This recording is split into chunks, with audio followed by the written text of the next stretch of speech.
get started, I have a project open with a background layer as well as a layer with the circular Photoshop logo. Let's begin by going over to the toolbar and right-clicking on the rectangle tool from the menu, select the ellipse tool. Before we draw our circle, go up here and change the drop-down from shape to path. Now drag anywhere outside the logo to draw a circle path around your logo. If you hold down the Shift key while dragging, your circle will be uniform. To move the circle path over your logo, hold down the Control key while dragging it center. And of course, you can use the handles to resize your circle path. I'd recommend to make the path a bit larger than your logo, since a text looks nicer if it's floating slightly above the logo. Next, right-click the Type tool and select Horizontal Type tool. Now, if you hover your cursor over the path, you'll see a curly line going through it.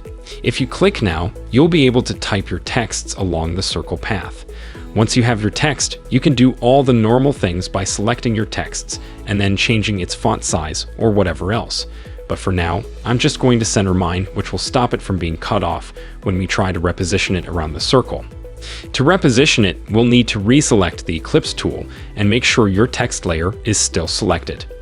Then, while holding down the Control key, you can hover over where your text is and your cursor will change to have 2 arrows on either side of it.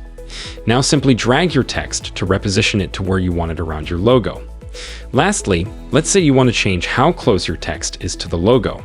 To do this, first, make sure your text layer is still selected and use the Control T, a keyboard shortcut, to bring up the circle path handles.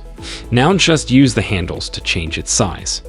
Remember, if you hold Shift down, the circle will scale uniformly. Once you like it, press Enter. If this video helpful to learn quickly, hit the like button, and also don't forget to subscribe to our channel and hit the bell icon. Then you won't miss any upcoming tutorials.